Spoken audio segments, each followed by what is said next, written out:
الحمدللہ رب العالمین والصلاة والسلام علی محمد الامین وآلہ وصحابہ اجمعین الی یوم الدین، اما بعد فاعوذ باللہ من الشیطان الرجیم، بسم اللہ الرحمن الرحیم۔ وما قتلوہ وما صلبوہ وما شبہ لہم، صدق اللہ العظیم۔ رب اشرح لی صدری ویسر لی امری واحلل عقدۃ من لسانی یفقہوا قولی۔ سامعین حضرات، آج آپ کے سامنے ایک بڑا ہی ضروری عنوان آج کے حالات کے لحاظ سے آپ کے سامنے پیش کرنا ہے۔ دیکھیں، سب سے پہلی بات یہاں پر آپ کے سامنے تھمبنیل پر واضح ہو چکی ہوگی کہ اللہ کے رسول حضرت عیسیٰ علیہ السلام کی شارٹ بائیوگرافی تو یہاں پر پیش نہیں کی جائے گی، کیونکہ وہ ہم اکثر سنتے رہتے ہیں۔ یہاں پر ایک کرٹیکل ایشو جو ہے، حضرت عیسیٰ علیہ السلام کا جب قتل کا فتویٰ یعنی ان کی سزائے موت کا فتویٰ جاری کیا گیا، اور اس سے بعد سے لے کے رفع سماوی جو آسمانوں پر ان کو اٹھایا گیا، اس واقعے کو تھوڑا کچھ کلیئر کرنا ہے۔ عام طور پر آپ کو یوٹیوب پر اور دیگر جگہ پر اس سے متعلق کوئی ویڈیو نظر نہیں آئے گی، اور کوئی آپ سوچیں گے تفسیر کہاں پڑھیں تو وہ بھی آپ کو نہیں ملے گی۔ آج دو چیزیں آپ کے سامنے کروں گا۔ پہلی چیز تو یہ کہ اس تقریر کے اندر آپ کے سامنے بات کلیئر ہو جائے گی، اور دوسری چیز یہ کہ اس عالم کا انٹروڈکشن بھی کرا دوں گا مختصر، اور جس عالم کی جو تفسیر سے میں آپ کے سامنے بات رکھ رہا ہوں۔ آج کا ٹاپک جو ہے اس کا تعارف میں نے آپ کے سامنے کر دیا۔ صرف آپ کے سامنے مکمل ہسٹری نہیں آئے گی حضرت عیسیٰ علیہ السلام کی، صرف وہ واقعہ وہاں سے شروع کریں گے ہم جہاں سے حضرت عیسیٰ علیہ السلام کے قتل کا فتویٰ جاری کرا گیا، اور اس کے بعد جو ہے ان کی رفع سماوی تک۔ اس لیے میں نے آپ کے سامنے دوبارہ یہ بات دہرا دی۔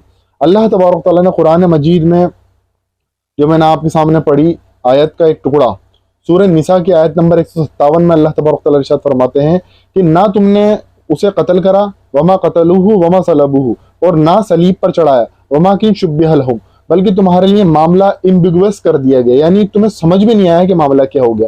خاص طور سے یہودیوں کو بھی کہا گیا، اور جو اس وقت کے کچھ عیسائی جو سو کولڈ، جو کہ صرف عیسیٰ علیہ السلام پر ایمان لائے تھے حالانکہ ان کی مدد کے لیے تیار نہیں تھے، ان کو بھی یہ بات بتائی گئی۔ لیکن حواری جو تھے ان کے ساتھ 12 حواری، ان کو ضرور پتہ لگ گیا تھا، ان میں سے 11 کو وہ 11 میں سے اگر آپ 4 کو دیکھ 12 تھے، 12 میں سے ایک تو یہودا تھا، دوسرا 4 جو تھے جو خاص تھے ان سے تو حضرت عیسیٰ علیہ السلام بائبل کے اکارڈنگ مل کے بھی گئے ہیں۔ تو یہ واقعہ آپ کے سامنے میں رکھ دیتا ہوں۔ دیکھیں، جب سب سے پہلے کچھ مقدمہ اپنا اس کا دیباچہ جو ہے تقریر کا وہ آپ کے سامنے رکھ دوں۔ جب بھی کوئی بات ہوتی ہے قرآن مجید کے اندر، کوئی قرآن مجید کسی بات کو کہتا ہے، ہسٹوریکل جو ہے واقعہ بتاتا ہے قرآن مجید، تو اس کے اندر یا تو کلیئر کٹ قرآن مجید سے سورہ یوسف نازل ہوئی، سورہ طٰہٰ میں حضرت موسیٰ علیہ السلام کا واقعہ بیان کیا گیا، تو پورا مکمل ہسٹری ہوتی ہے، جہاں جو پہلے بیان نہیں ہوئی ہوتی ڈھنگ سے، اس کے اندر بہت زیادہ خرابیاں ہوتی ہیں، تو پورا کلیئر اللہ تبارک تعالیٰ قرآن مجید میں کر دیتے ہیں۔ لیکن اگر واقعہ صحیح ہے تورات میں یا انجیل کے اندر، یعنی ابھی ماڈرن فارم دیکھیں بائبل، یعنی بائبل جو ہے اس کی انشاءاللہ بائبل کیا ہے اس کے اوپر میں آپ کے سامنے ویڈیو پوری بنا دوں گا ایک مرتبہ، لیکن بائبل کے اندر وہ واقعہ پورا آیا ہوا ہے، اور اس میں کچھ خرابی ہے تو صرف اس کو رد کر دیا جاتا ہے، اور جو ہے باقی اس کی طرف رجوع کرنے کا حکم ہوتا ہے کہ اللہ کی کتاب کی طرف جا کے پڑھ لو، اس میں ڈیٹیل سے آ چکی ہے۔ اللہ کے رسول علیہ السلام نے اس واقعے کو نہ تو ہمیں حدیث میں ملتا ہے نہ قرآن مجید میں ملتا ہے کہ معاملہ ہوا کیا تھا، حضرت عیسیٰ پکڑے گئے تھے یا کون پکڑا گیا تھا، یہودا پکڑا گیا تھا، یہ واقعہ عام طور پر بیان ہوتا ہے۔ تو یہ قرآن مجید جو ہے پھر جو معاملات چلے آ رہے ہوتے ہیں، جو واقعات چلے آ رہے ہوتے ہیں، ان کی طرف ہی جو ہے اللہ تبارک تعالیٰ مائل کر دیتے ہیں کہ وہیں پر سے دیکھ لو جو کمیاں ہیں جو بتا دی گئی۔ کمی کیا تھی؟ وما قتلوہ وما صلبوہ، یہ کمی تھی، یعنی وہ عیسائی اور یہودی یہ مانتے تھے عیسیٰ علیہ السلام صلیب پر بھی چڑھے اور قتل بھی ہو گئے، لیکن یہودی تو معاذ اللہ ثم معاذ اللہ حضرت عیسیٰ علیہ السلام کو دجال مانتے تھے، تو انہوں نے تو حضرت عیسیٰ علیہ السلام کو جو ہے یہ جانا کہ حضرت عیسیٰ علیہ السلام تو دجال تھے، تو ان کو قتل کر دیا گیا، معاذ اللہ ثم معاذ اللہ، نقل کفر نہ ہو، لیکن یہ ان کا عقیدہ تھا۔ بات آتی ہے حضرت عیسائیوں کی، تو وہ یہ مانتے تھے عیسیٰ علیہ السلام کے متعلق کہ وہ صلیب پر بھی چڑھے، قتل بھی ہو گئے، لیکن بعد میں دوبارہ زندہ ہوئے اور پھر آسمانوں پہ اٹھے۔ مسلمانوں کا عقیدہ یہ ہے کہ وہ نہ قتل ہوئے نہ صلیب چڑھے، لیکن یہ اجماعی عقیدہ مسلمانوں کا بھی نہیں ہے کہ وہ پکڑے بھی نہیں گئے تھے، بلکہ وہ پکڑے گئے، ان کو پکڑ لیا گیا تھا، لیکن حجت قائم کرنے کے لیے اللہ تبارک تعالیٰ نے ان کے ہاتھوں بھی ان کو سونپ دیا، لیکن قتل اور صلیب نہیں چڑھائے گئے۔ اگر قتل پکڑے نہیں گئے ہوتے تو قرآن مجید میں آتا لا تم القبضہ علیہ، نہ تم نے انہیں پکڑا، لیکن قرآن مجید نے یہ بات نہیں کہی۔ اس سے پتہ لگتا ہے کہ پکڑے تو گئے تھے، تو حجت قائم کرنی تھی کہ نبی کو تم نے قتل کرنے تک کی در پر آ گئے۔ اگر وہ یہ کہتے اللہ تعالیٰ ہم نے تو پکڑ ہی نہیں پایا انہیں، تو آپ ہم پر فتویٰ کیوں لگا رہے ہیں کہ ہمیں جو ہے یہ بات کہی جائے کہ بھائی تم تو جہنمی ہو، تم نے رسول کو قتل کرنے کی کوشش کری، تو پوری طرح سے حجت قائم کر دی گئی کہ تم نے ایک رسول کو باقاعدہ پکڑ کے قتل کرنے کی کوشش کری۔ اب دیکھیں تورات اور انجیل کے اندر یہ خاص طور سے انجیل کے اندر ملتا ہے، جو ابھی بائبل جو ہے جس کو ہم بائبل کہتے ہیں اس کے اندر یہ واقعہ ملتا ہے۔ اور اب اس واقعے کے متعلق کچھ آپ کے سامنے یہ بات بھی رکھ دوں۔ آج جو واقعہ بیان کیا جائے گا وہ یہ ہے کہ حضرت عیسیٰ علیہ السلام کو قتل کی سزا کے بعد ان کے ساتھ کیا معاملہ ہوا، یعنی رفع سماوی والا۔ یہ واقعہ آپ کے سامنے میں رکھوں گا تفسیر ماجدی۔ اب وہ تفسیر ماجدی کس نے لکھی ہے؟ دیکھیں ماجدی کو سمجھ لیں، اکثر لوگوں کو سمجھنے میں غلط ہوتا ہے، میں یہاں پر اس کا جو ہے نام یہاں پر ٹائپ کر دوں گا کہ تفسیر ماجدی کیا ہے۔ تفسیر ماجدی لکھی ہے عبد الماجد دریابادی رحمۃ اللہ علیہ نے۔ یہ حنفی عالم تھے، ان کی بایوگرافی اگر آپ جاننا چاہتے ہیں تو ڈسکرپشن میں نے لنک ڈال دیا ہے، اس پر آپ جا کے دیکھ لیں۔ عبد الماجد دریابادی کی بایوگرافی مختصر آپ کے سامنے آ جائے گی 4-5 منٹ کے اندر۔ وہ ایک چینل ہے جو ڈسکرپشن میں آپ کے سامنے لنک ہوگا، ہسٹری میننگ بائی HM، تو اس پر آپ جا کے دیکھیں، اچھا چینل ہے، اس کو سبسکرائب بھی کریے گا۔ اس پر ہسٹری کے تعلق سے بہت اچھی جو ہے نالج آپ کو میسر ہوگی انشاءاللہ تعالی۔ دیکھیں اس میں سورہ نساء میں جو کہا گیا 157 میں کہ وہ قتل بھی نہیں کرے گئے اور صلیب بھی نہیں چڑھائے گئے، یہ پورا واقعہ آپ جو ہے عبد الماجد دریابادی کی تفسیر کے اندر سورہ نساء آپ پڑھیں گے تو سورہ نساء کی 157، 158 اور 159 کی تفسیر آپ جب پڑھیں گے اس کے اندر پورا کلیئر ہو جائے گا۔ میں یہاں پر صرف اتنی بات کہوں گا جتنی کی ضروری ہے، ویڈیو ذرا لمبی ہو جائے گی، لیکن اس ویڈیو کو آپ نے پورا دیکھنا ہے کیونکہ یہ اس میں ایک بڑا ہی مسئلہ کلیئر ہونے والا ہے۔ کچھ پوائنٹس میں نے یہاں پر اکٹھے کرے ہیں، وہ آپ کے سامنے رکھنے کی کوشش کروں گا۔ بات آ جاتی ہے انجیل برنباس کی، جو کہ ہمارے یہاں اس کا حوالہ دے دے کے حضرت عیسیٰ علیہ السلام کا جو پورا واقعہ ہے جو آج آپ کے سامنے رکھا جا رہا ہے اس سے بیان کیا جاتا ہے۔ انجیل برنباس یعنی گوسپل آف برنابے، یہ خود عیسائیوں کے نزدیک جو ہے یہ اوتھینٹک بائبل نہیں ہے، اس سے واقعہ بیان کرا جاتا ہے۔ یہ ایسا لگتا ہے، اس کے تعلق سے مقررین اور مفسرین لکھتے ہیں کہ یہ ایک طرح سے ایسا لگتا ہے کہ اس مسلمان نے ہی گھڑ کے لکھی ہوئی ہے بائبل۔ تو یہ بائبل تو اس کا تو خود عیسائی اس کو اون نہیں کرتے۔ عیسائی اون جو کرتے ہیں وہ بائبل کون سی ہے وہ آپ کے سامنے رکھ دیتا ہوں۔ وہ ایک ہی بائبل کی شکل میں چاروں جو بائبلیں ہیں وہ ایک ہی کے اندر ہیں، یعنی وہ بائبل ہے اس کے اندر یہ چاروں بائبلیں آپ کو مل جائیں گی۔ وہ کون سی ہے؟ متی کی بائبل، مائکس کی بائبل، لوک کی بائبل اور جون کی بائبل، یہ 4 بائبل ان کے اوتھینٹک مانی جاتی ہیں۔ تو گوسپل آف برنابے جو ہے یعنی انجیل برنباس کی انجیل یہ اوتھینٹک ہے بھی نہیں، اس سے میں واقعہ آپ کے سامنے رکھ بھی نہیں رہا، اور عبد الماجد دریابادی رحمۃ اللہ علیہ نے بھی اس سے کوئی واقعہ نقل نہیں کرا، انہوں نے ان چاروں بائبل سے ہی واقعات نقل کرے ہیں۔ اب پورا واقعہ کیا ہے وہ یہ سمجھتے ہیں۔ ہم یہاں سے شروع کرتے ہیں کہ حضرت عیسیٰ علیہ السلام کی جب یہودیوں کی نظر میں حضرت عیسیٰ علیہ السلام کھٹکنے لگے، یعنی حضرت عیسیٰ علیہ السلام نے انہیں جو ہے ان کی اصلاح فرمائی، ان کی تجدید فرمانے کی کوشش کری، ان کو دعوت اصلاح دی، لیکن یہودی جو تھے، جو اس وقت بنی اسرائیل کا ایک بڑا خاندان تھا یہودا کا، یہودی، اگر آپ اس کے تعلق سے لینا چاہتے ہیں تو بنی اسرائیل کی پوری وہ ڈسکرپشن میں آپ کو وہی مل جائے گی کہ بنی اسرائیل کا پورے جو سیریز میں نے بنائی ہے اس کو بھی آپ جا کے دیکھ سکتے ہیں۔ یہودا ایک قبیلہ تھا بنی اسرائیل کا، وہ اس وقت جو ہے عالموں کی حیثیت وہاں رکھتے تھے، وہی جو ہے سارے مذہبی معاملات طے کرتے تھے۔ تو ان کے نزدیک حضرت عیسیٰ علیہ السلام ایک آنکھ میں تنکے کی طرح چبھنے لگے، پیر میں کانٹے کی طرح چبھنے لگے، ان کو تکلیف پہنچانے لگے۔ حضرت عیسیٰ علیہ السلام ان کو یہ محسوس ہوتا ہے یہ ہمارے اب جو ہے ہمارے مذہب پر آ چکا ہے، یہ ہمیں حرام روزی سے روکتا ہے، ہمیں سود کھانے سے روکتا ہے، دیگر اور معاملات سے روکتا ہے، تو اب اس کو قتل کروانا چاہیے۔ حضرت عیسیٰ علیہ السلام کے متعلق انہوں نے کچھ معاملات کچھ مقدمہ بنایا کہ ان کو کیسے نہ کیسے عدالت میں پیش کیا جائے۔ عدالت جو تھی وہاں پر رومی حکومت کی تھی، عدالت جو تھی رومی حکومت کی تھی، اس وقت رومنس جو تھے ان کے اوپر رول کر رہے تھے، تو رومن سے ہی فتویٰ لینا تھا قتل کا۔ تو انہوں نے ایک جھوٹا مقدمہ بنایا کہ یہ بنی اسرائیل کا تھا، بنی اسرائیل کی تورات میں یعنی موسیٰ علیہ السلام کی شریعت میں یہ ہے کہ جو کہ جادو کرے وہ کافر ہو جاتا ہے، تو یہ معجزات جو ہیں جادو ہیں ان کے، ماد اللہ وہ جادو کہتے تھے، تو انہوں نے کہا یہ معجزات جو ہیں ان کی جادو ہیں، تو یہ جادو کرنے والا کافر جو ہو گیا مرتد ہو گیا، مرتد کی سزا سزائے موت ہے۔ تو انہوں نے مقدمہ کرا اور یہ کہا کہ ہمارے جو ہے ہمارے علماء کو اور وغیرہ کو برا کرتا ہے، ہمارے لوگوں کو بہکا رہا ہے، تو انہوں نے مقدمہ دائر کر دیا کہاں پر؟ رومی عدالت کے اندر۔ ویسے بھی آپ کو دجال مانتے تھے معاذ اللہ عیسیٰ علیہ السلام کو، انہوں نے رومی حکمرانوں سے ان کے قتل کا فتویٰ جاری کروا لیا، بہرحال وہ انشاءاللہ آگے بات آ جائے گی، قتل و فرمان جاری کروایا۔ حالانکہ پلاطوس جو تھا اس وقت ان کا حکمران، وہ اس چیز کو نہیں چاہتا تھا کہ یہ ہو، حضرت عیسیٰ علیہ السلام کو وہ ایک طرح سے معصوم سمجھتا تھا کہ یہ جو ہے کوئی خطا کار نہیں، اتنی کوئی بڑی خطا نہیں جس کے اوپر پھانسی دی جائے۔ اب آپ کو گرفتاری کرنے کی باری آئی تو عیسیٰ علیہ السلام کو زیادہ تر لوگ نہیں جانتے تھے، عیسیٰ علیہ السلام کی شکل کو یہودیوں بھی بہت کم جانتے تھے اور خود بنی اسرائیل کے لوگ بھی بہت کم جانتے تھے، رومنس کا تو کوئی لینا دینا ہی نہیں تھا۔ تو اب آپ کو پہچانا کیسے جائے اور آپ کو پکڑا کیسے جائے؟ تو اس کے لیے رومی سپاہیوں نے تو ظاہر سی بات ہے ان کو پہچانا نہیں تھا۔ جیسے مثال کے طور پر انڈیا کے لوگ چائنیز کو پہچانتے ہی نہیں، چائنیز کون ہے؟ چائنیز آپ دیکھیں مثال کی چائنیز پہچانتے نہیں، مطلب جیسے چائنیز کے اندر 3-4 لوگ ہوں گے تو آپ پہچانیں گے نہیں کس کا نام کیا ہے، کس کا نام کیا ہے، ہمیں سب کی شکل سیم لگتی ہے۔ ایسے رومنس کو بنی اسرائیل کی سب کی شکل سیم لگتی ہے۔ عام طور پر دوسری نسلوں کے لوگوں کی، دوسرے ملک کے لوگوں کی، دوسرے خطے کے لوگوں کی شکل ایک جیسی لگتی ہے، جیسے افریقہ کے لوگ ایک جیسے نظر آتے ہیں، تو رومنس کو بھی شکل میں پہچان نہیں تھی۔ تو انہوں نے ایک جو ہے منافق جو کہ حواریوں میں سے تھا، یہودا، اس کو جو ہے نا یہودیوں نے مل کے خریدا۔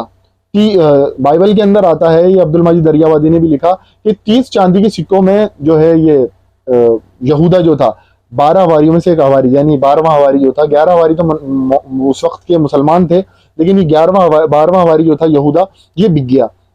اس کو معلوم بھی تھا کہ آپ ابھی اس وقت کہاں پر ہیں، کہاں پر آپ جو ہے پناہ گزیر ہیں، اور آپ کوئی شکل بھی پہچانتا تھا۔ تو یہ ان کے ساتھ مل گیا، اور رومنس کے ساتھ اور یہودی کچھ پادریوں کے ساتھ مل کے اس نے رومی فوج کو لیا اور اب ان کو ساتھ لے گیا جہاں پر حضرت عیسیٰ علیہ السلام موجود تھے۔ باقی ساری حواری تو جب وہاں پہنچے ہیں تو پھر باقی حواری سب بھاگنا پڑا انہیں جان بچا کے، حضرت عیسیٰ علیہ السلام وہاں سے بھاگے نہیں۔ اب دیکھیں یہاں تھوڑی ہاضمے کی بات ہے، تھوڑا ہضم کرنے والی بات ہے۔ باقی سارے حواری وہاں سے بھاگ گئے اپنی جان بچا کے۔ حضرت عیسیٰ علیہ السلام کو اس یہودا نے پہچان لیا اور حضرت عیسیٰ علیہ السلام کی گرفتاری کروا دی۔ گرفتاری عیسیٰ علیہ السلام کی ہو گئی تھی بائبل کے اکارڈنگ۔ ہم برناباس پر کیوں یقین کریں؟ برناباس نہ تو عیسائی اون کرتے نہ مسلمان اون کرتے، تو برناباس کو ہم کیوں مانیں؟ ہم تو اللہ کی کتاب انجیل کو ہی مانیں گے۔ اگر اس میں جو کچھ رد و بدل ہے اس کو اللہ تبارک تعالیٰ نے اس کی جو ہے نفی کر دی، اور جو بات صحیح تھی اس کو اون کرا اللہ تعالیٰ نے۔ تو جب اس کے بعد یہ ہوا کہ برناباس نے، وہ یہودا نے جو ہے عیسیٰ علیہ السلام کو پکڑوا دیا اور ان کو پکڑ کے لے گئے۔ اب سارے حواری وہاں سے بھاگ گئے۔ باقی سب کی بات جو آتی ہے، جب آپ کو پلاطوس کے سامنے حاضر کیا، یعنی وہی حکمران کے سامنے حاضر کرا، تو اس نے کہا، کئی دفعہ منع کرا، 3 بار منع کرا کہ مت کرو، اس طرح سے کیوں کرتے ہو، یہ معصوم ہے، ان کو اس طرح سے قتل کرنے کا فتویٰ نہیں، کچھ سزا دے کے چھوڑ دو۔ تو پلاطوس نے یہ بھی آفر دیا کہ آج عید کا دن ہے تو آج ہم ایک مجرم کو رہا کرتے ہیں، تو ایسا کرتے ہیں تم عیسیٰ کو رہا کروا دو۔ تو انہوں نے کہا نہیں، آپ تو ڈاکو جو ہے برابا ڈاکو تھا ایک، اس کو رہا کر دو۔ عیسیٰ علیہ السلام کو جو ہے، وہ تو علیہ السلام نہیں کہتے تھے، وہ عیسیٰ ناصری کہتے تھے، معاذ اللہ دجال کہتے تھے، ان کو قتل کرواؤ، ان کو مت چھوڑنا، انہوں نے ہمارا جو ہے جینا اجیرن کر رکھا ہے اور انہوں نے ہمارے اندر تفرقہ پیدا کر دیا۔ بہرحال پلاطوس نے پانی منگوایا اور پانی منگوا کے اپنے ہاتھ دھوئے اور کہا دیکھو میں اس کے قتل سے بری ہوں، اس کا ذمہ تمہارے اوپر، کیونکہ میں تو اس کو قصوروار نہیں جانتا، اور اس نے اپنے ہاتھ پانی سے دھو لیے۔ اس کے بعد اب جس دن یہ معاملہ پیش ہوا تھا، یعنی جب عیسیٰ علیہ السلام کو سزائے موت کا فرمان جاری کرا گیا رومن حکمران کے ذریعے اور یہودیوں کے انفسائز کے اوپر، تو اس دن جمعے کا دن تھا۔ اب تھوڑی ٹیکنیکل گفتگو ہے، جمعے کا دن تھا، اور جمعے کا دن شریعت کے حساب سے آپ دیکھیں گے تو دن چینج ہوتا ہے مغرب کی نماز کے فوراً، مغرب کی اذان ہوتی ہے دن چینج ہو جاتا ہے۔ تو یہودیوں کا جو دن تھا سبت کا، وہ ان کی عبادت کا دن تھا۔ اس دن وہ کچھ نہیں کر سکتے تھے، صرف اللہ کی عبادت کے علاوہ کچھ نہیں کر سکتے تھے، یعنی کسی قاتل کو قتل بھی نہیں کر سکتے تھے، کسی جو مجرم کو قتل بھی نہیں کر سکتے، کسی طرح کا دنیا کا کاروبار نہیں کر سکتے، صرف اللہ کی عبادت کریں، شکار بھی نہیں کر سکتے۔ سبت کا قانون آپ جانتے ہوں گے، وہ انشاءاللہ آپ کے سامنے وقتاً فوقتاً میں لاتا رہوں گا۔ تو یہودی چاہتے تھے کہ جمعے کے دن آج ہی کے مغرب سے پہلے پہلے ان کو قتل کر دیا جائے۔ تو یہودیوں نے بھی بہت بھگدڑ مچائی، مغرب کے بعد ان کا دن چینج ہو جاتا تھا، تو یہ اس چکر میں لگے ہوئے تھے۔ اب پلاطوس نے کچھ کوڑے مارنے کا حکم دیا کہ کوڑے مارو اور ان کو صلیب لٹکا دو۔ اب کوڑے مارنے کے بعد عیسیٰ علیہ السلام کو صلیب پر لٹکانے کی باری آئی۔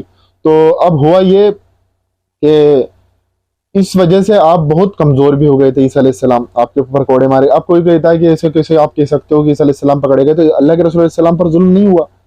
جو دونوں جہان کے ہمارے بادشاہ ہیں، طائف کے میدان کے اندر آپ دیکھیں، اس طرح سے غزوہ احد کے اندر دیکھیں، آپ کے دندان مبارک شہید ہو گئے، آپ کی خود کی کڑیاں آپ کی گال کے اندر گھس گئیں۔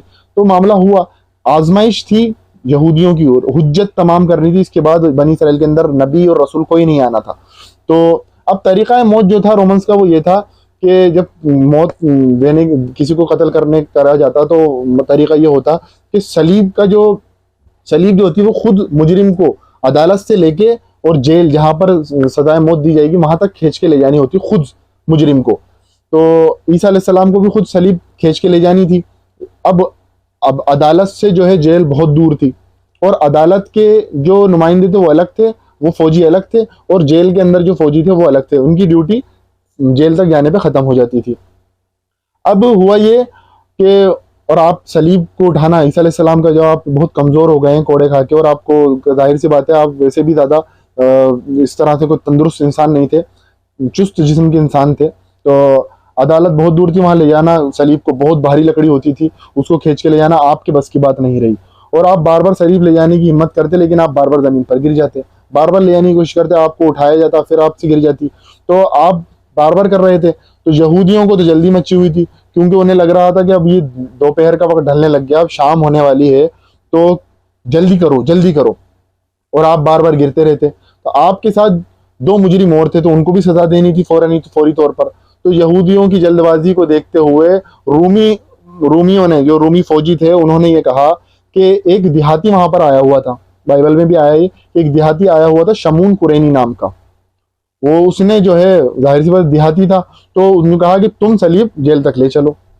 یہ بائبل میں آیا پوری تفسیر کے ساتھ کہ شمون قرینی کے اوپر وہ جو صلیب کا جو تھا وہ حصہ شمون قرینی نے کھینچ کے جیل تک پہنچانے کی کوشش کری. اب عیسیٰ علیہ السلام پیچھے پیچھے چلنے لگے.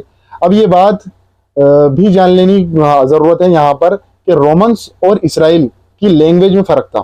جیسے اب یہاں پر انگریز آ گئے تھے تو انگریزوں کی بولی الگ تھی، اور یہاں پر فارسی اور اردو اور ہندی چلتی تھی. تو وہ انگریز جو ہے انگریزی جانتے تھے اور فارسی اور ہندی اور اردو نہیں جانتے تھے. تو اس طرح سے اس وقت رومنس کی بولی الگ تھی اور بنی اسرائیل کی بولی الگ تھی.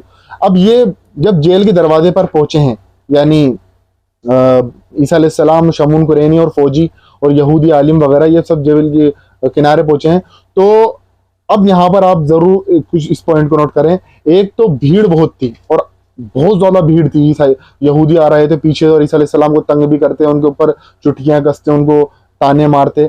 دوسرا وہاں پر آندھی طوفان جو تھا نا، وہ بہت تیزی سے آندھی طوفان، بائبل میں اس وقت طوفان آیا. یہ وقت تھا عصر سے مغرب کے بیچ کا، تو طوفان بھی بہت تیزی سے آیا. تیسری بات یہ تھی، یہودیوں کو جلد بازی یہ تھی کہ جلدی سے کر لو، اب یہ مغرب لگی ہے، اور عیسیٰ علیہ السلام جو ہے اگر مغرب سے پہلے قتل نہیں ہو تو ہم گناہگار ہو جائیں گے، تو ہم سبت کے دن جو ہے کوئی کام نہیں کر سکتے. تو انہیں جلدی بازی بھی تھی. اسی بیچ اب اللہ تبارک و تعالی، یہ بائبل میں نہیں آیا، اس کو اب عبد المجید دریابادی کہتے ہیں، کہ اس کے بیچ اللہ تبارک و تعالیٰ نے عیسیٰ علیہ السلام کو محفوظ کر دیا. یعنی جیسے ان کی نظروں سے عیسیٰ علیہ السلام اوجھل ہو گئے، اور بھگدڑ کا ماحول تھا. عیسیٰ علیہ السلام، میں نے آپ کے سامنے بات بھی رکھ دی کہ چائنیز کو جیسے ہم سب چائنیز ایک جیسے ہمیں لگتے ہیں، ایسے انہیں بنی اسرائیل میں عیسیٰ علیہ السلام اور شمون قرینی کے اندر کچھ زیادہ انتر محسوس نہیں ہوا. تو عیسیٰ علیہ السلام کو تو اللہ تبارک و تعالیٰ نے محفوظ کر لیا اب، اور وہ ان کو نظر نہیں آیا، اور اللہ تعالیٰ نے وہاں سے بچا کے گزار دیا. اور اسی بھگدڑ کے اندر جیل کے سپاہی جو تھے وہ الگ تھے، اور جو لے کے آ رہے تھے وہ الگ تھے. تو اسی بھگدڑ کے اندر یہ ہوا کہ ان کو معلوم تھا کہ جس کے اوپر صلیب ہوتی ہے، جیل کے سپاہیوں کو جو سزا دینے والے تھے، جو سزائے موت دیتے ہیں، ان کو یہ لگا جس کے اوپر صلیب ہوتی ہے وہی مجرم ہوتا ہے. تو انہوں نے عیسیٰ علیہ السلام کی جگہ شمون قرینی کو، کیونکہ اس کے اوپر صلیب تھی، اسے پکڑ کے جیل میں لیا، اور وہ بھگدڑ کے ماحول کے اندر جو ہے وہ شمون قرینی جو ہے ان کے قبضے میں آ گیا. کیونکہ سپاہیوں کو تو اپنی ڈیوٹی ختم کرنی تھی، انہوں نے کیا لینا دینا بھائی صلیب جس کی ہو. اب یہ بولتا رہا کہ میں عیسیٰ نہیں ہوں، میں عیسیٰ نہیں ہوں، میں عیسیٰ نہیں ہوں، میں مجرم نہیں ہوں. اب آپ دیکھیں بولی میں، لینگویج میں فرق تھا. جیسے انگریز کے سامنے آپ ہندی بولیں سمجھ میں نہیں آئے گی، ایسے رومنس کے سامنے جب بنی اسرائیل اپنی لینگویج بول رہے تھے، ہبرو عبرانی لینگویج، تو ان کو سمجھ میں نہیں آ رہی تھی. تو اب شمون قرینی چلاتا رہا، ان کو سمجھ میں نہیں آیا. انہیں ایسے لگا کہ ہر مجرم ایسے ہی تڑپتا ہے صلیب چڑھنے سے پہلے، تو یہ بھی اس لیے ایسے ہی تڑپ رہے ہوں گے.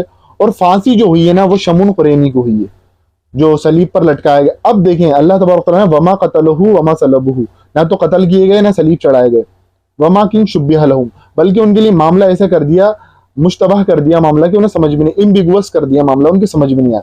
بعد میں شمون قرینی کو جو پھانسی ہو کے اس کو غار ہوتی تھی پہلے، اس طرح کی قبر نہیں، تو غار کے اندر لے جا کے مردے کو رکھ دیا جاتا تھا.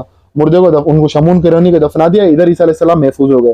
جب بعد میں انہوں لوگ کچھ ڈھونڈنے گئے تو عیسیٰ علیہ السلام وہاں ملے نہیں، تو انہوں نے بھی یہ کہانی بنا دی کہ عیسیٰ علیہ السلام آسمانوں پر اٹھ گئے اس طرح سے. تو وہاں تو شمون قرینی کی لاش تھی، عیسیٰ علیہ السلام وہاں تھے ہی نہیں. کیونکہ اللہ تبارک تعالیٰ نے حضرت عیسیٰ علیہ السلام کو قتل ہونے ہی نہیں دینا تھا. رسول کبھی بھی قتل نہیں کیے جا سکتے. حضرت عیسیٰ علیہ السلام ان کے ہاتھوں قتل نہیں ہوئے، نہ ہی صلیب پر چڑھے. بائبل میں آیا کہ 6ویں دن عیسیٰ علیہ السلام اپنے 4 حواریوں سے ملے ہیں اور اس کے بعد وہ آسمانوں پر اٹھائے گئے ہیں. اور یہودا جس کے تعلق سے برنواس میں آتا ہے کہ یہودا کی شکل چینج ہو گئی اور یہودا عیسیٰ علیہ السلام کی جگہ چڑھا، صلیب پر ایسا کچھ بھی نہیں ہے. تاریخ میں یہ بھی آتا ہے، بائبل میں یہ بھی آتا ہے کہ یہودا جو ہے کافی عرصے بعد اپنی موت مرا ہے، اور یہودا جو ہے اس کی کوئی ایسی وہی خبر نہیں ہے کہ وہ صلیب پر چڑھا ہو. یہ آج کا ٹاپک آپ کے سامنے کلیئر کر دیا ہے میں نے. آپ سے گزارش یہ ہے کہ آپ بالکل اس کو ڈیپلی جاننے کے لیے سورہ نساء کی آیت نمبر 157، 158، 159 عبد المجید دریابادی کی آپ تفسیر پڑھیں، دوسری مولانا مودودی علیہ الرحمہ کی تفسیر پڑھیں، اسی طرح سے اور دیگر جو مفسرین ہیں امین حسن اصلاحی صاحب کی، ان کی بھی آپ تفسیر پڑھ سکتے ہیں. اللہ تبارک تعالیٰ سے دعا ہے کہ اللہ تبارک تعالیٰ ہمیں کہنے سننے کے ساتھ ساتھ عمل کرنے کی توفیق عطا فرمائے. وآخر الدعوانا الحمد للہ رب العالمین.